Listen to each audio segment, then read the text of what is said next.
Antes de abrirmos o texto, deixe-me compartilhar algo do meu testemunho. Quando eu me converti lá na Universidade do Texas, eu fui imediatamente apresentado a homens como E.M. Bounds, Praying Hyde, Leonardo Ravenhill, C.T. Studd, Hudson Taylor e o meu querido e o mais antigo amigo, George Miller. E com eles, eu aprendi coisas a respeito da oração. Eu aprendi a buscar a Deus. Eu aprendi a respeito do interior, de orar, de esperar e buscar em Deus. E em crer que eu nunca deveria crer que o que me foi dado na nova aliança é menor do que o que me foi dado na antiga. Que se houve obras de Deus no antigo, certamente há obras de Deus e coisas milagrosas que acontecem entre nós para quem chegou ou quem chegará no fim dos tempos. Que devemos esperar grandes coisas em resposta às nossas orações. E que se ficarmos com Ele, enxergaremos o seu poder, a sua presença em nossa vida. Mas como eu saía assim na rua e pregava, eu comecei como pregador de rua. É por isso que sempre digo aos jovens pregadores que estão procurando um lugar para pregar, que há um púlpito em absolutamente cada esquina. Mas com toda a minha oração e com todo o meu zelo equivocado, havia muito pouco poder. Até certo ponto, houve grandes coisas que Deus realizou, mas no meu próprio coração havia algo que estava faltando. E então, como eu fui orientado, fui para o seminário. E um seminário que não era pequeno, na época, creio, o maior do mundo. E eu estudei com todas as minhas forças. Eu peguei os professores mais duros, grego, hebraico, de história, de sistemática. Mas eu não encontrei nada ali. Havia alguns bons homens, alguns homens que caminharam com Deus e o amaram, mas basicamente não encontrei nada ali, porque eles me ensinaram toda a teologia que fechou todas as igrejas na Alemanha. Eles me ensinaram Karl Barth, Otto Weber e Jürgen Moltmann. Crítica superior, isso. E creio que a única coisa que me impediu de me tornar um liberal foi a graça de Deus, a providência de Deus e o fato de que é muito difícil ser liberal e pregador de rua ao mesmo tempo. Lembro-me de ir à aula de sistemática um dia, estávamos estudando escatologia e comecei a chorar. Eu não fiz nenhum escândalo, mas creio que as lágrimas escorriam pela minha face enquanto pensava nas pessoas de ruas que viviam comigo. Eu vivia naquelas ruas, naquela época, com moradores de rua. Pensei em como, se Cristo voltasse naquele momento, eles certamente iriam para o inferno sem nenhuma dúvida. O professor notou as lágrimas escorrendo pela minha face e depois da aula ele se aproximou de mim com algumas palavras de encorajamento. Ele colocou o braço em volta de mim e disse: Paul, não leve isso tão a sério, não se surpreenda se no dia do juízo Jesus deixar todos os bodes pularem a linha das ovelhas. Mas eu fui para o Peru como um missionário não qualificado. Chegamos a pensar hoje em dia que todo aquele que quer ser missionário pode ser um missionário. Isso é um tanto absurdo quanto dizer que todo mundo que quer ser um ancião pode ser um ancião.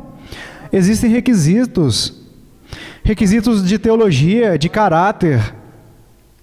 Você simplesmente não consegue contornar as exigências das Escrituras, mas pela providência de Deus, eu fui autorizado a ir. Mas foi, além de uma vida de oração e de zelo, não havia muito a dizer. Eu aprendi formas de evangelizar, de fazer as pessoas pularem por intermédio de certos obstáculos evangélicos, e se eles disserem sim, depois de cada pergunta, você pronuncia algumas palavras que nem o Papa para eles nascerem de novo. Mas então eu entrei em contato com um ex-padre católico chamado Jesus Hurtado, que havia se convertido.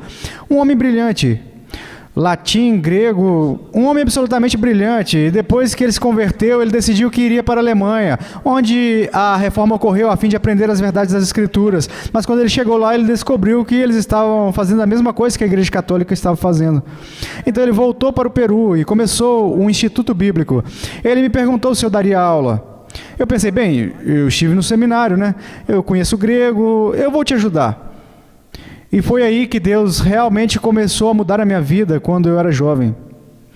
Porque esse homem, Jesus Hurtado, estava tão cansado de aprender tudo, menos as Escrituras, que o primeiro semestre que eu ensinei foi isso aqui, ó. Os alunos liam a Bíblia inteira, 10 capítulos por dia.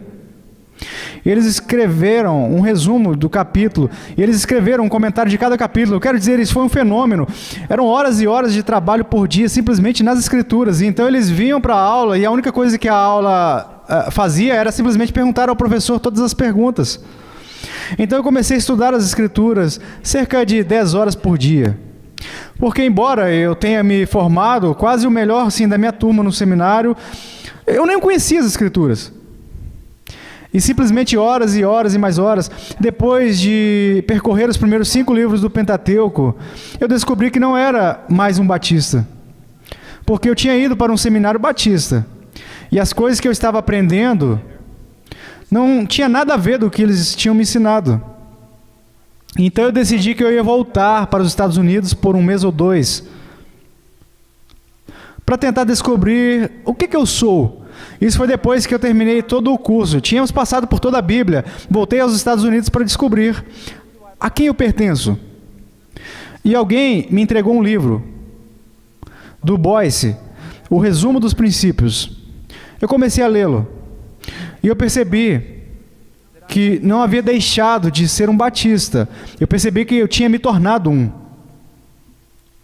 Mas então, a porta começou a se abrir. Com joias ao longo da história que Deus nos concedeu. Lá estava Spurgeon. E eu li tudo dele. Havia Edwards e Whitefield, Owen e o meu adorável John Flavel, Rutherford e assim por diante. Agora, o que isso fez comigo? Eu estou feliz que o que eu ouvi deles foi uma confirmação do que eu aprendi nas Escrituras, só que eu não consegui pensar nem dizer da melhor maneira possível. Mas esta é a maior coisa que eu aprendi com eles. Como Paulo diz à igreja em Corinto, quando você se compara a si mesmo, você não é sábio. Quando nos comparamos com os outros, no círculo do cristianismo contemporâneo, não somos sábios. Quando nos comparamos com as Escrituras, há grande sabedoria ali, mas também há o perigo de, se nos separarmos da história, interpretarmos as Escrituras pelos olhos da nossa própria cultura.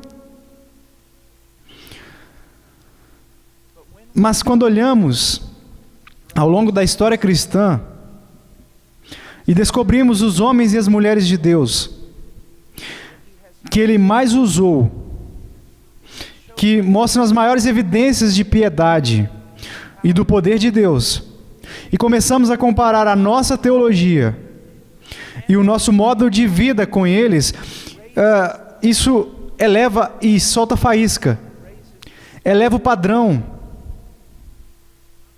E eu quero encorajar todos vocês, rapazes e moças, que desejam ser missionários. Não é o direito de vocês, é um privilégio. Como eu disse ontem à noite, as pessoas não precisam da vida de vocês, e não precisam do zelo de vocês, e não precisam de todo o esforço de vocês, o esforço bem intencionado. Não precisam, não vá para o campo missionário. A menos que quando você for para lá, você possa abrir a sua boca e instruí-los nas coisas de Deus.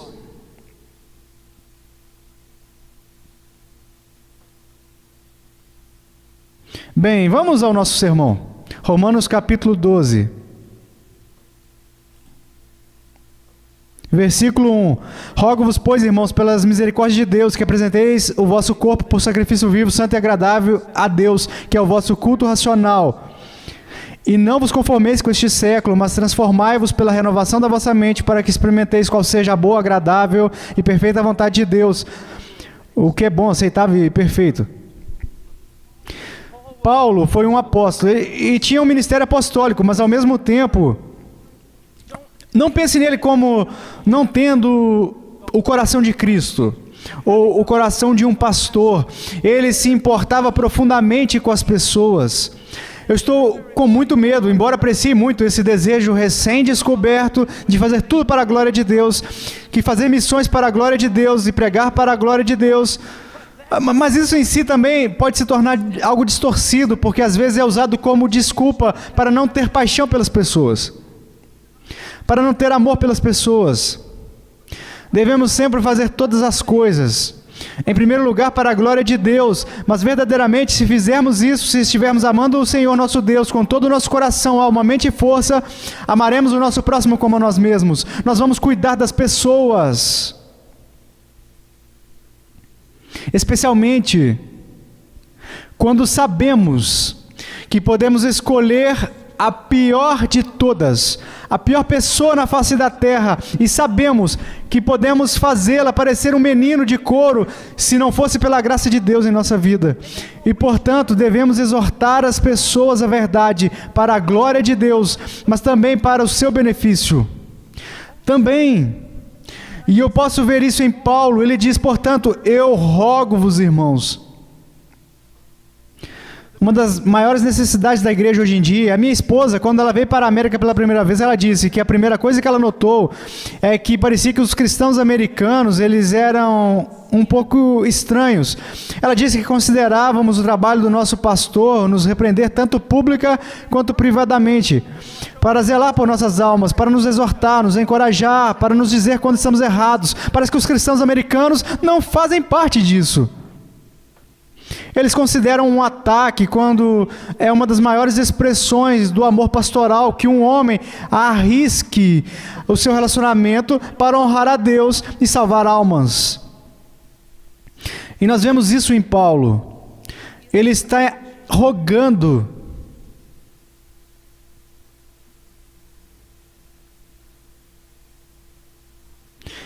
não vou perder o sono esta noite, porque as pessoas no mundo não têm autoestima. Eu não vou perder o sono esta noite porque eles não estão tendo a sua melhor vida agora, ou não estão sendo tudo o que podem ser, ou o talão de cheques não está equilibrado. Eu vou perder o sono esta noite. Se perder o sono esta noite é porque os homens vão ficar nus diante de Deus e serão lançados no inferno. Quando eu prego e quando vocês pregam aqui ou no campo missionário, vocês não podem simplesmente pensar que é apenas um comunicador da verdade e deixá-la lá. Você tem que pregar como um moribundo para os moribundos. E eu enxergo isso em Paulo. Havia uma paixão, havia uma insistência. Ele não ficava simplesmente satisfeito se pregasse bem ou se comunicasse a verdade. Ele ansiava que Deus fosse honrado entre os homens, e ansiava que os homens fossem santos, fossem semelhantes a Cristo, e fossem capazes de se regozijar no benefício da sua grande salvação.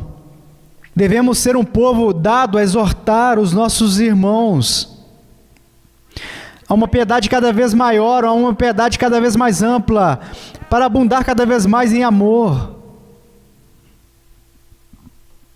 Ele diz, rogo-vos, pois, irmãos, o que ele está rogando aqui?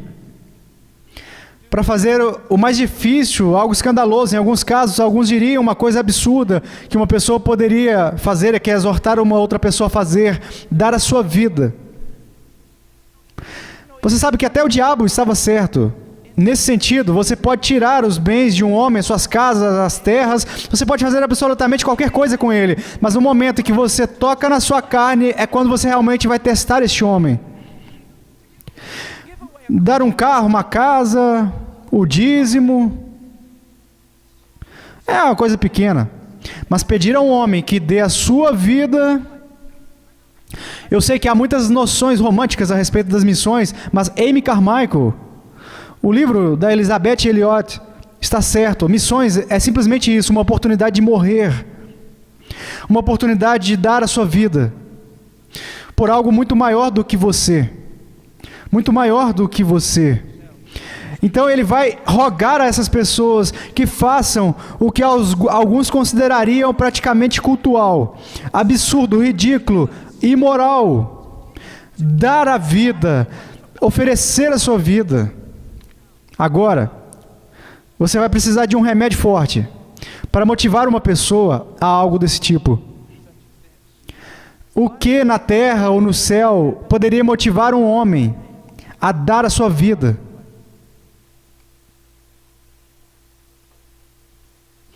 Observe a primeira palavra no nosso texto. Pois, rogo-vos, pois. Então continua dizendo: rogo-vos, pois, irmãos, pelas misericórdias de Deus. Quando Paulo coloca o pois ali no texto, o que ele está fazendo é vincular este texto a outra coisa. Ele diz basicamente isso: eu vou rogar a vocês, incentivá-los a entregar sua vida a Deus, para oferecê-lo como sacrifício vivo, santo a Deus. Agora eu vou fazer isso com base no seguinte: os primeiros 11 capítulos deste livro, que descrevem para vocês as misericórdias de Deus, Paulo faz a mesma coisa lá no livro de Efésios. A teologia mais profunda que creio que vocês vão encontrar são os 3 primeiros capítulos do livro de Efésios. Mistério sobre mistério de Deus. Mas ele chega ao capítulo 4, depois de falar de todas as grandes coisas que Deus fez em Cristo. Ele chega ao capítulo 4 e diz: portanto, agora, nós iremos para a religião prática. Entramos na teologia, agora vamos para a praxis. Baseado no que Deus fez por vocês em Cristo, entregue a sua vida. Isso é absolutamente espetacular. Isso é o que torna o cristianismo algo diferente da escravidão ou do trabalho penoso. Damos as nossas vidas como pessoas que estão encantadas por alguma coisa, por pessoas que viram algo que é tão grande, que consideram uma coisa assim pequena, dar a sua vida. Eu gostaria de apresentar a vocês esta manhã que a razão pela qual algumas pessoas são tão relutantes e se poupam com a maneira como entregam suas vidas a Deus é porque elas não conhecem as misericórdias de Deus reveladas na pessoa de Jesus Cristo. Muitas pessoas em nossas igrejas são absolutamente não convertidas, só para começar. Mas mesmo aqueles que são verdadeiramente convertidos definham em pobreza. Mesmo no meio, às vezes, de uma boa pregação expositiva. E por que isso? Eu cheguei a uma conclusão. Você pode obedecer a todas as leis da pregação expositiva e ainda assim a pregação estar sem Cristo. Você tem que entender que quando você chega a um texto e prega esse texto, ainda deve ser tudo a respeito de Cristo, ou não será nada mais do que um pitoresco ensino moral. É por isso que nós vemos os sermões de Spurgeon durarem e permanecerem. É porque toda vez que ele pegava um texto, ele se dirigia a Cristo imediatamente. Era tudo a respeito de Cristo. Eu diria a vocês que cada palavra neste livro é a respeito de Cristo. Eu diria a vocês que nada neste livro pode ser entendido à parte de Cristo. Eu gostaria de apresentar a vocês que tudo o que Deus o Pai já fez, Ele fez por Cristo, para Cristo, por meio de Cristo e em Cristo. Fora de Cristo não há absolutamente nada. Nada existe. Tudo é absolutamente absurdo sem Cristo. E Paulo vem até essas pessoas rogando que elas façam o impensável até que ele traga a motivação.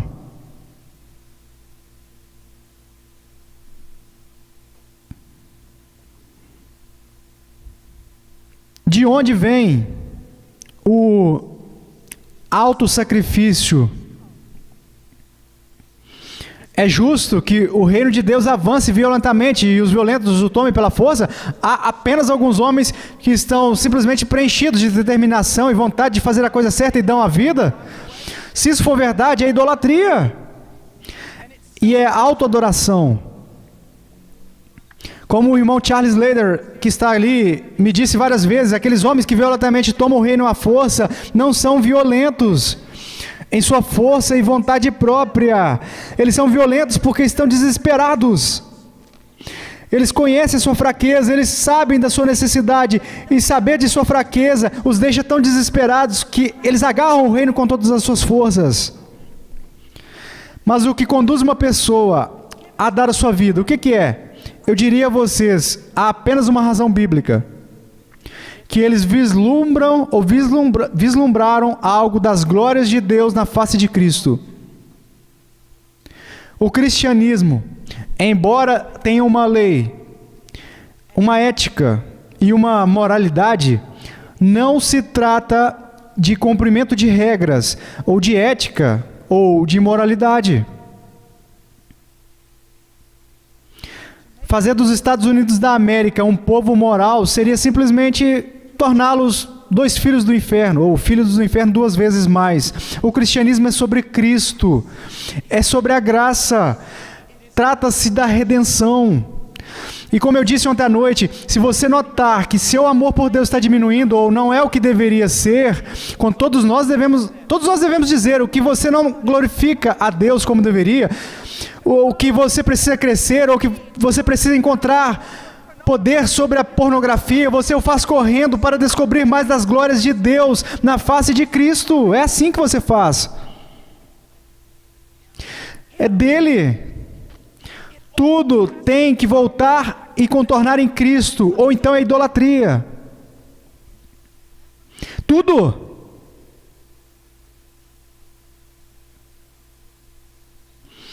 É uma das razões pelas quais eu literalmente odeio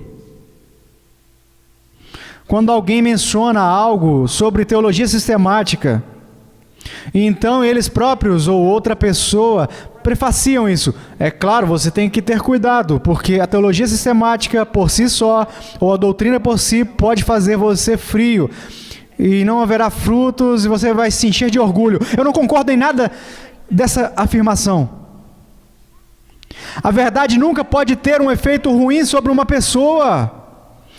A boa teologia sempre vai criar fogo. Essa é uma das maneiras que você sabe que é uma boa teologia. E se não cria fogo, não é culpa da verdade. Ou está sendo ensinado incorretamente, ou sendo ouvido por ouvidos não convertidos. Você quer ser repreenchido com fogo. Você quer ser capaz de sair por aí e perder a sua vida por causa de Cristo. É um esforço bastante fácil. Apenas o conheça. A sua glória, a sua beleza, o seu poder, a sua vida. Saiba o que Deus fez por vocês no Evangelho de Jesus Cristo. Quero dizer, veja o que nós fizemos. Em vez de seguir Jonathan Edwards, seguimos Benjamin Franklin. Seguimos o pragmatismo em vez do pensamento correto. A igreja está com problemas. Então é o que eles dizem. O problema é que a maior parte do que eles chamam de igreja não é a igreja. E a igreja não está tão em apuros quanto todos pensam. Na verdade, a igreja hoje em dia é absolutamente linda, ela é gloriosa, ela é humilde, ela está quebrantada, ela está confessando o seu pecado. O problema é que todo mundo está chamando de igreja hoje o que não é uma igreja. Basicamente, em geral, o que é chamado de igreja hoje nada mais é do que um bando de pessoas da igreja, não convertidas, com pastores não convertidos.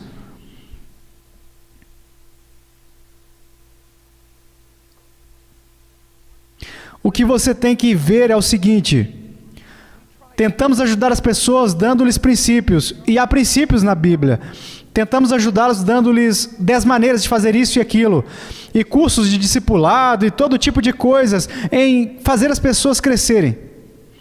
Ensine-lhes quem é Deus.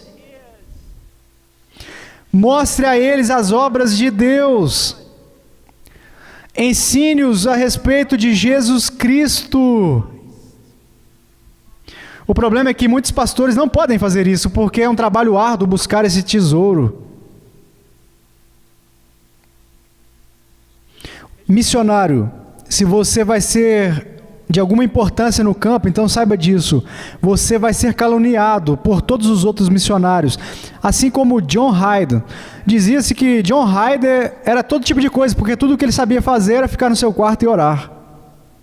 Ora, eu acho que se você vai ser um missionário de qualquer jeito, é isso que você deve fazer. Fique no seu quarto, não só ore, estude. Para que quando você sair deste quarto, você tenha algo a dizer sobre Deus. E para que você possa sair deste salão. Me escute, eu fiz isso, eu tive lá, eu vesti a camisa, você anda lá com todo esse zelo por meio da praça e você começa a pregar e você pensa como um jovem missionário que os anjos vão cair do céu e o coro da aleluia vai ser cantado. Milhões de pessoas vão se converter, eles vão te jogar nos ombros e construir uma estátua sua. Isso não vai acontecer. O que vai acontecer é o seguinte: você vai até lá e vai pregar, e você vai pregar. E quando uma multidão começar a te ouvir, alguém em algum lugar vai se levantar e te chamar de um demônio. A multidão inteira vai se voltar contra você. Eles vão pegar o seu pequeno púlpito, o seu microfone improvisado e todos os seus panfletos e vão te jogá-lo no meio da rua. Ele vai precisar muito mais do que um zelo romântico por missões para fazer você se levantar, pegar o seu púlpito, os seus folhetos e voltar para lá e pregar de novo. Será preciso uma paixão por Deus que é criada a partir de conhecê-lo. E isso é o mesmo para tudo na vida cristã.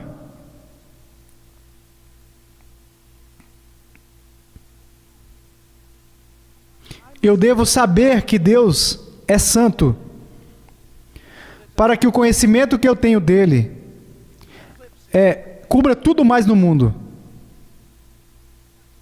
Não sou forte o suficiente para lutar entre dois argumentos opostos, mas eu descobri o seguinte: Deus é quem Ele diz que Ele é, e Ele é mais glorioso do que qualquer coisa que este mundo possa apresentar.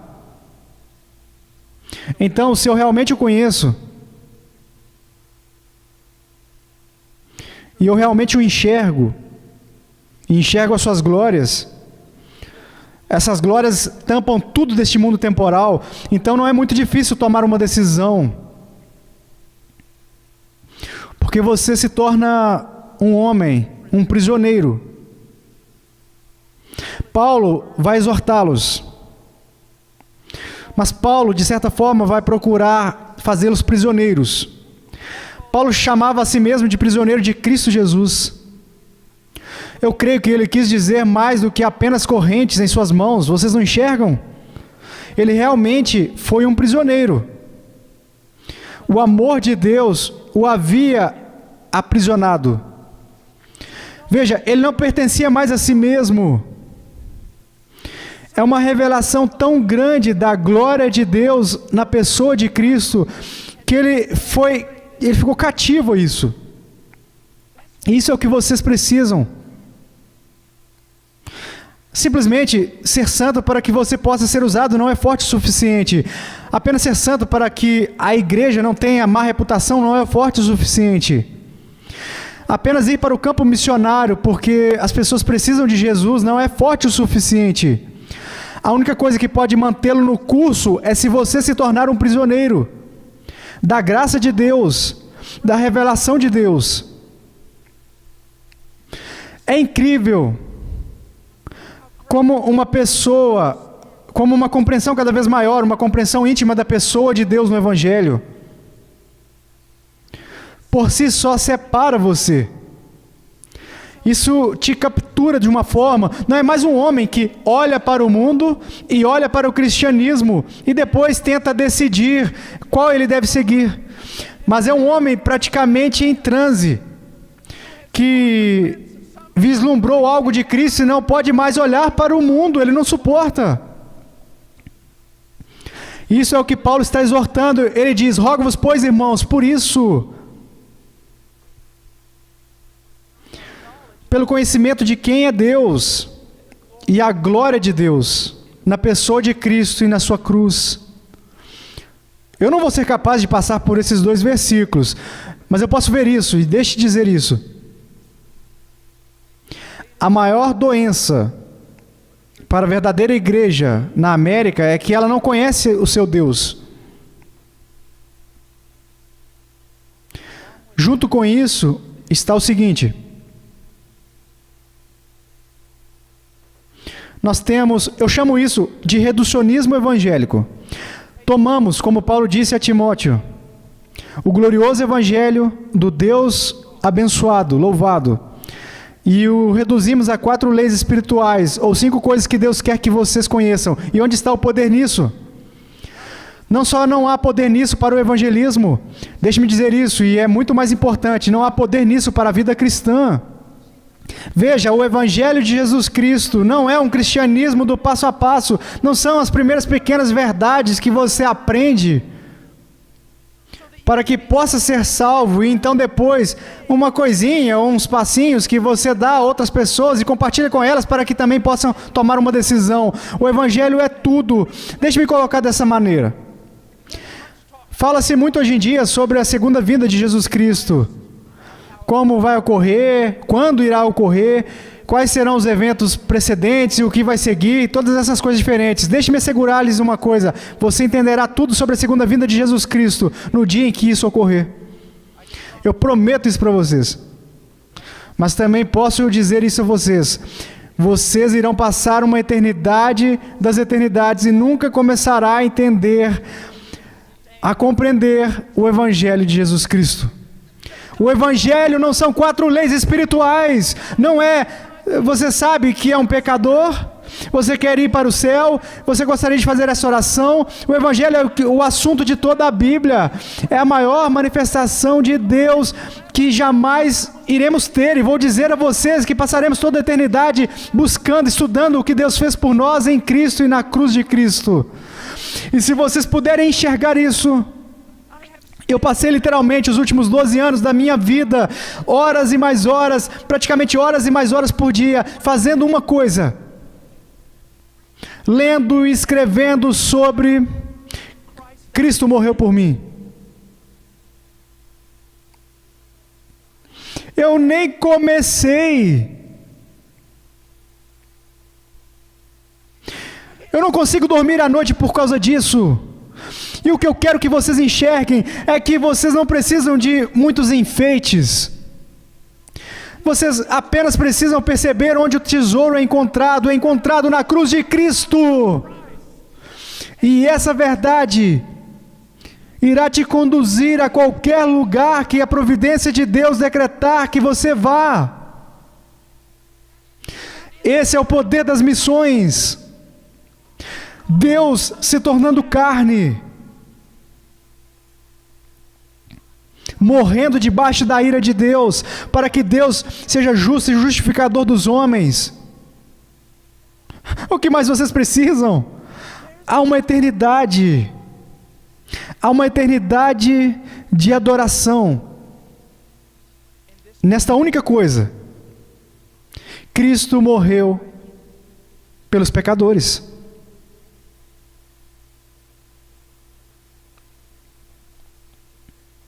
Vocês estão entendendo? Aqui está o problema. Você vem até mim e diz: irmão Paul, eu preciso de zelo, eu preciso de algo para me prender. Você precisa da cruz. Ora, sim, eu sei disso. Não, você não sabe disso. Não, você nem começou. É como quando você termina o seu instituto bíblico ali. Ah, não pense, bem, eu aprendi algo sistemático, então agora eu vou sair e ministrar. Não, você ainda nem começou a aprender algo sobre a sistemática. Você aprendeu algumas ferramentas para começar a estudar a sistemática. Você aprendeu algumas ferramentas para começar a se esforçar para conhecer mais sobre a cruz de Cristo. E esse conhecimento e busca irão durar pela eternidade. E serão essas coisas que o capacitarão em sua vida cristã. E é por isso que ele diz: rogo-vos, pois, irmãos, pelas misericórdias de Deus, que apresenteis o vosso corpo por sacrifício vivo, santo e agradável a Deus. Agora, eu sei que o tempo é curto, mas deixe-me simplesmente enfatizar aqui essa palavra, corpus, ou corpo. Acho que às vezes eu leio as Escrituras e as coisas se destacam para mim, e creio que o Espírito Santo é um tanto sábio. Deus é muito brilhante. Essa Bíblia, ela é inspirada. Observe que ele não diz para apresentar seus corações, ou apresentar as suas mentes. apresente os seus corpos. Acho que essa palavra nos ajuda a evitar uma super espiritualidade, ajuda-nos a evitar uma superficialidade. Vivemos em um mundo hoje em dia que de alguma forma conseguiu, teologicamente, cortar o coração do resto da nossa pessoa, do nosso ser, e torná-lo uma entidade separada, que não afeta o resto de nós. Podíamos conversar com as pessoas o dia todo, poderíamos dispensar agora mesmo, ir a cada lugar aí, encontrar pessoas por toda parte, bêbados nos bares e afins, que entregaram seus corações a Jesus. Mas nada mais se seguiu. Mas o que vocês precisam entender é que o coração é a própria essência do que um homem é a essência do seu ser, é o centro de absolutamente todo o seu ser. Quando você fala sobre ontologia e começa a se aprofundar cada vez mais nisso, você finalmente se encontra no centro do coração. O coração é tudo o que você é. E é uma impossibilidade ontológica absoluta dar a alguém o seu coração sem que tudo mais o acompanhe. E é por isso que Paulo não está falando em termos de dar o seu coração a Jesus, ou dar o seu coração a Deus, ou mesmo dando a sua mente, mas a totalidade da sua pessoa, do seu ser. Uma das coisas que mais aprecio nos puritanos é isso. Eles procuravam, eu acho assim, que com tudo que eles tinham, eles se esforçaram para submeterem cada aspecto de suas vidas a Cristo, para levar cada pensamento sob o senhorio de Jesus Cristo. Paulo não está pedindo uma entrega parcial de si mesmo aqui. Ele está ordenando, comandando, exigindo, incitando, suplicando, rogando uma entrega de tudo que você é para Ele. É um momento de uma decisão importante, é esse contexto, é essa ideia. Quanto tempo você vai viver entre duas opiniões? De uma vez por todas, tome uma decisão, de uma vez por todas, pela graça de Deus. Converta-se e comece a trabalhar isso em sua vida.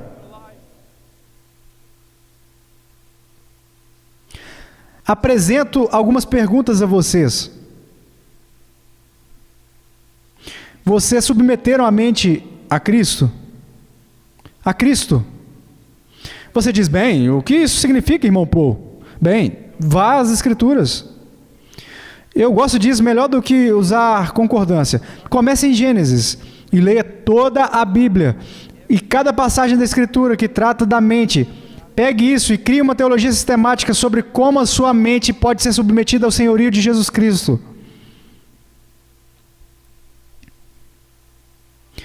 Os seus olhos. O que a Bíblia diz sobre os seus olhos? Os seus ouvidos. E a sua língua. As suas mãos, os seus pés. O seu corpo. E a maneira como você se veste. O que a Bíblia diz sobre os relacionamentos em que você está envolvido, o que você é ordenado a fazer pelas Escrituras. Veja, meu caro amigo, sem uma visão as pessoas perecem, e isso não deve ser usado por pastores que querem entrar em um programa de construção. Não é disso que esse texto está falando. Onde não há uma visão da lei de Deus, o povo está correndo desenfreado. Eu quero falar com você, jovem. Você aprendeu as doutrinas da graça soberana, você leu os puritanos, parabéns.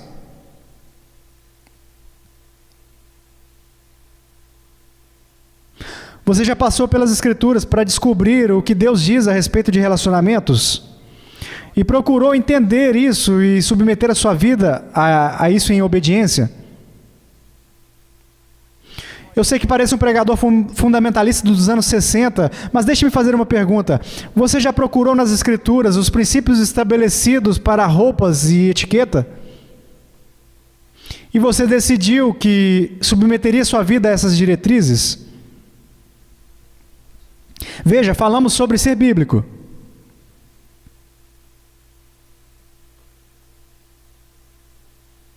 Na nossa adoração, você já passou pelas Escrituras para descobrir o que Deus deseja da adoração? Ora, você sabe, nós amamos a adoração dessa maneira. Eu não me importo como você gosta da oração, porque esse não é o ponto. O que Deus diz? Entende? Nessa ideia, podemos namorar essa coisa até a morte. Podemos espiritualizá-lo até a morte. Alguém diz que eu dei a minha vida ao campo missionário. Isso não significa, ao mesmo tempo, que você entregou seu coração a Deus. Porque você pode ir para o campo missionário e ser um ímpio. E carnal, banal. Seria melhor você entrar para o National Geographic do que ir para uma agência missionária. Você está procurando na simplicidade examinar a sua vida. Não estou falando sobre encontrar inferências legalistas e forçá-las a si mesmo. Estou falando sobre os grandes princípios das Escrituras, tratando de todos os aspectos de sua vida pessoal, aplicando-os a você e procurando obedecê-los. Deixe-me fazer uma pergunta. Se você for para o campo missionário, sem levar a sério o que eu disse, existe a possibilidade de que a única coisa que você vai conseguir lá, depois de ter cruzado a terra e o mar, é converter as pessoas como você mesmo. Isso não é nada mais do que fazê-los 2 vezes filhos do inferno. Quero dizer, afinal, o meu maior medo, um dos meus maiores medos, é que Fidel Castro morra, ou já tenha morrido, e que o muro em torno de Cuba caia. Esse é um dos meus maiores medos. Vocês sabem por quê? Porque toda forma de igreja americana que existe vai chegar lá.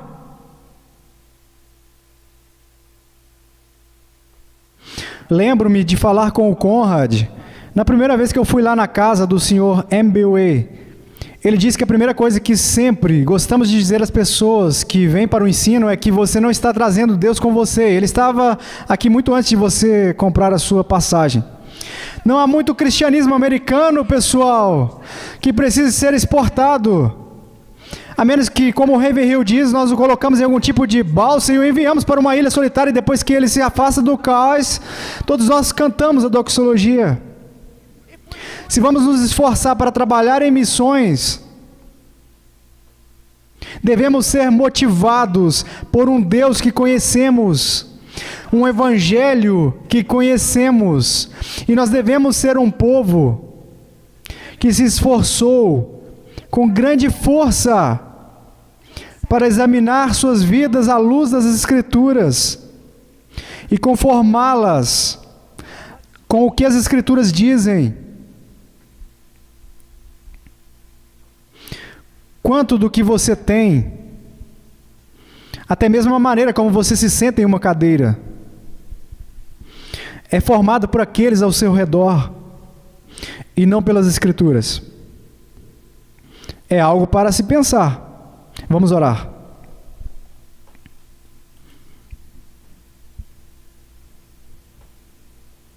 Pai, eu oro.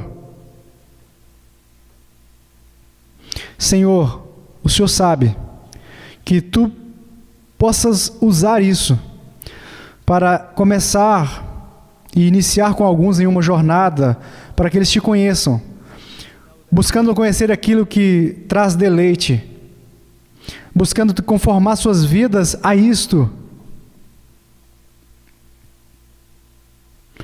Pai, ajuda-nos, nós que começamos uma jornada há muito tempo, a não nos cansarmos, mas buscarmos conhecê-lo mais. Buscarmos entender a sua vontade, amar o que o Senhor ama e odiar o que o Senhor odeia. Ser um povo simples, um povo obediente.